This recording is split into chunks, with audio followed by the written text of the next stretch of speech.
Hello বন্ধুরা, সবাই কেমন আছো? আশা করি তোমরা সবাই ভালো আছো। আজকে আমার আরেকটা নতুন রেসিপি। এটা হচ্ছে ছোলার ডালের হালুয়া। তো আমি রাতে ডালটা ভিজিয়ে রেখেছিলাম, ছোলার ডালটা। তো অনেকক্ষণ ভেজানো হয়েছে।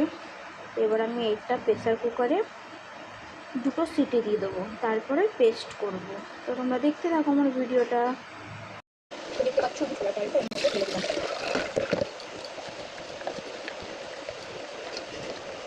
দুটো সিটি দেবো।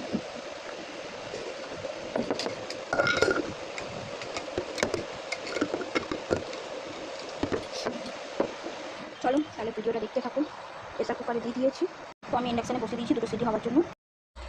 দেখো বন্ধুরা, এখানে আমার ডাল সেদ্ধ হয়ে গেছে। 2টো সিটি দিয়েছিলাম, তো ডাল সেদ্ধ হয়ে গেছে। এবার আমি এটা মিক্সিতে পেস্ট করব। তো এবার পেস্ট করব মিক্সিতে। তো দেখো আমার পেস্ট করা কমপ্লিট। এটা পুরো সেদ্ধ করে পেস্ট করলে না একটু গন্ধটা কম থাকে, মানে এটা তো অনেকক্ষণ নাড়তে হয়, আর কাঁচাতে বাটলে প্রচুর মানে একটা ছোলার ডালের একটা গন্ধটা থাকে। তো চলো, আর হ্যাঁ তোমাদের বলতে ভুলে গেছি, আমি এটা পেস্ট করার সময় এতে একটু জল দিয়েছিলাম, তো ওই জন্য আমার পেস্টটা একটু মনে হয়েছে। তোমরা যখন করবে একটু জল দেবে। চলো, আর এখানে অলরেডি আমি কড়াইটা বসিয়ে দিয়েছি। কড়াইটা হালকা গরম হোক, তারপর আমি এতে দেবো ঘি। এটা ঘি ভাজাই হবে বেশি। আমি কড়াই ঘি দিয়ে দিয়েছি, এই 1 বোতল ঘি দিয়েছি, আরও লাগলে দেবো।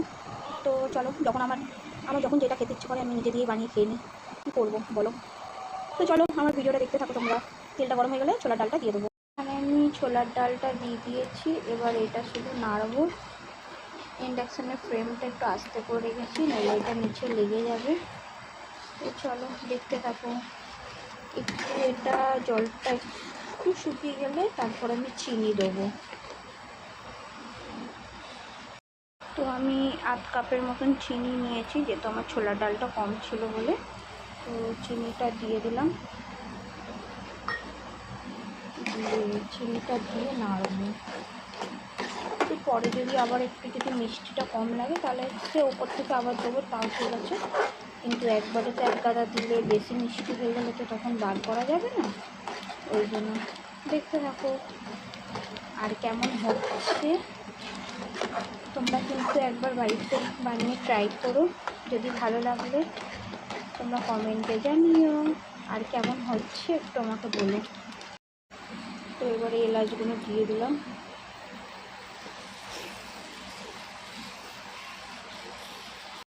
তো এটা প্রচুর নাড়তে হবে, নইলে নিচে লেগে যাবে। দেখতে পাচ্ছ, দেখো নিচে লেগে যাবে। এটা প্রচুর নাড়তে হবে। ওই আমরা এটা নেড়ে যাই। এটা নাড়তে নাড়তে এর একটা কালার পুরো চেঞ্জ হয়ে যাবে, ব্রাউন কালার হয়ে যাবে। খেতে কিন্তু খুব সুন্দর। আর আমি কিন্তু এই রান্নাটা কিন্তু মানে ছোলার হালুয়াটা কিন্তু আমি সত্যি কোনোদিন বানাতে পারতাম না, কিন্তু এইটা বানানো শিখেছি আমার হাজব্যান্ড, ওর কাছ থেকেই আমার শেখা। তো তাই জন্য ভাবলাম চলো আজকে একবার নিজে দিয়ে বানিয়ে দেখি। সবসময় তো আর ওর মতো বানিয়ে খাবে না, আমাকে তো নিজে বানাতে হবে। তো তাই আমি কটা এলাচ নিয়ে নিয়েছি, এলাচগুলো ছিঁড়ে দিয়ে দেবো। তো দেখো এখানটার কালারটা কিন্তু হালকা হালকা চেঞ্জ হচ্ছে। আর তোমরা পারলে চিনি সিরাপ জল বানিয়ে দিতে পারো।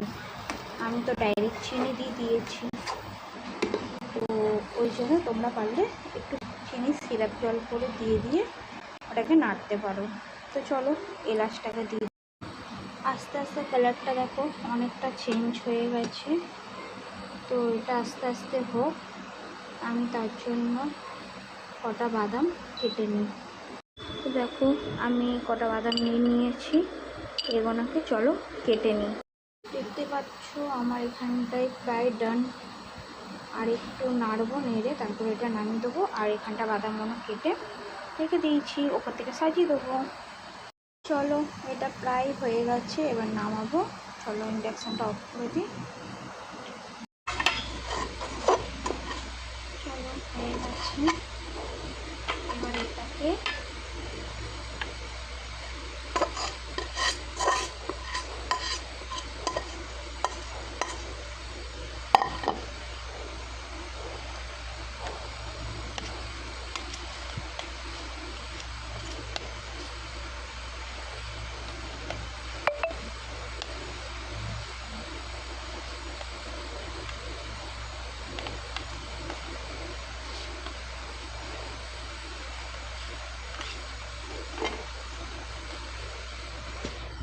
পাচ্ছ আমার ছোলার হালুয়া হয়ে গেছে কমপ্লিট। এবার আমি ওপর থেকে একটু বাদাম বনো দিয়ে সাজিয়ে নেবো।